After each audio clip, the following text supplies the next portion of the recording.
I hate training new hires. No, seriously. I love recruiting. I love hiring. I love team building. And I especially love working with high performers. But that whole part where you have to show someone how to do their new job, teach them new processes and platforms, develop new skills, train them on new equipment or new safety protocols, it's never as fun as it seems. And I often just find myself wishing the new team member knew all this stuff already. The fact of the matter is, though, and I hate to admit it, even wickedly smart and talented new employees do need to be taught your company's way of doing things. But a lot of contractors just feel like they're bad at training, and I'm one of them. So today we're going to talk about one of the most basic forms of training systems that, despite its simplicity, most of your competition does not have, and that is training checklists. Now, I understand that training checklists are not exactly the most cutting edge technology, but they're still a powerful system that contractors totally sleep on. And here's why. Without training checklists, for starters, your new employees are way more confused than you think. Sure, they've got their accountability buddy or whatever, some slightly more senior employee that's kind of following them around, showing them how to do stuff. But if it's all tribal knowledge and none of the processes are written down or organized, that new team member doesn't have a framework to fall back on and they get lost in the mix. Second, you end up giving super inconsistent feedback. It's like whatever coaching they do receive happens to be just what you see with your own eyes and what you feel compelled to share with them. And that's very different from intentionally observing them operate and providing consistent, relevant feedback based on a checklist. Lastly, your business just appears unprofessional to this new employee. It's like first impressions matter, right? And if the impression you're giving is that, hey, we don't really have standards or set processes or anything in writing, you are telling them something without telling them something. You know what I mean? Okay, so let's talk about how to make and use a training checklist for your business. We all know that building a scalable business starts with repeatable processes that are documented outside of the owner's brain. But where do we start with our checklist making journey? It can be kind of daunting to know what thread to pull on first. So here's my advice. Reflect on these 5 questions, and I can virtually guarantee that the first 3 checklists you need to make will just jump out at you. 1, what processes on the job site or in the office have the most safety risk? 2, what aspects of the workflow seem to consistently frustrate my team to the point of insanity? What are they always griping about?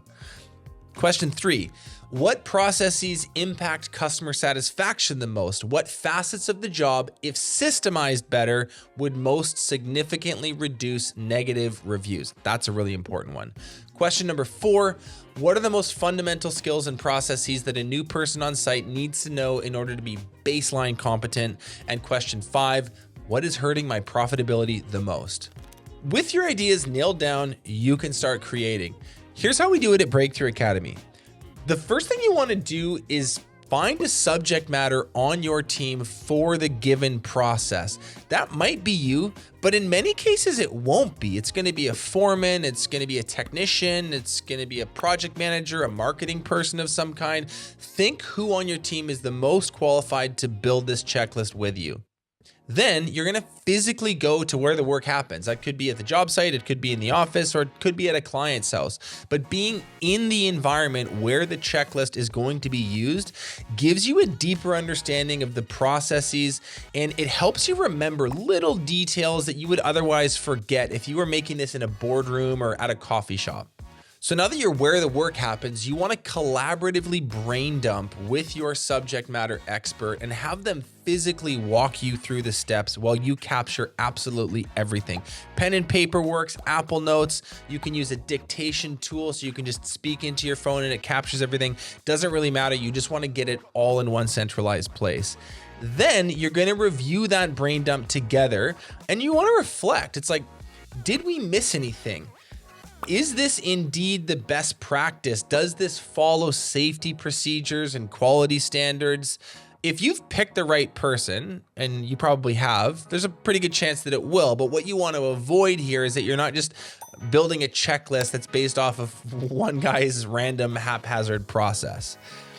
Take your loose notes and then squish them into our training checklist template, which you can download using the link in the description. This template is going to do two things for you. One, it's going to force you to categorize the steps into different buckets. Like for example, if you were building a training checklist for, let's say, like a mowing crew of a landscaping business, you would have headers on that checklist for job site arrival, for unloading equipment, for mowing, blowing, and edging, for quality inspections. And then under each of those, you would have sub bullet points that go into detail. The second thing it does for you is baked right into the template is a scoring matrix to make giving feedback later on a lot easier.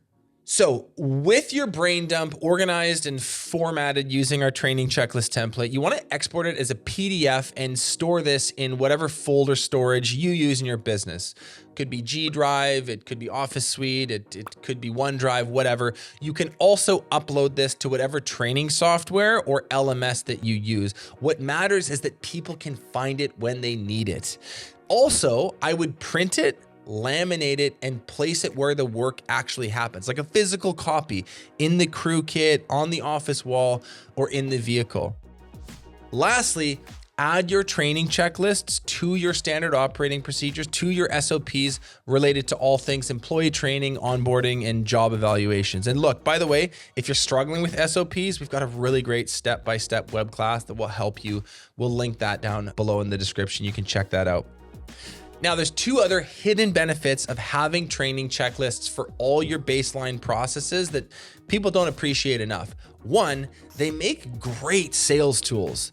Like when you're selling to one of these detail-oriented, quality-concerned customers who keeps banging on about what kind of training do your staff get, you can just whip this out and then they'll shut up and buy.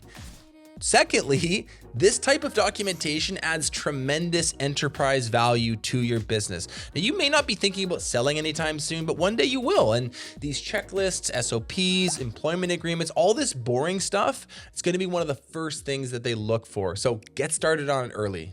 Okay, guys, that's it. Make training new people suck less with better checklists. In all seriousness, though, if you struggle with training new hires, you're not alone. It is hard, it is time consuming, and it is expensive. But I'm telling you, not training costs 10 times as much. So grab your training checklist template using the link in the description. And if you want help implementing faster, smarter systems for hiring, training, and onboarding, make sure you check out Breakthrough Academy too.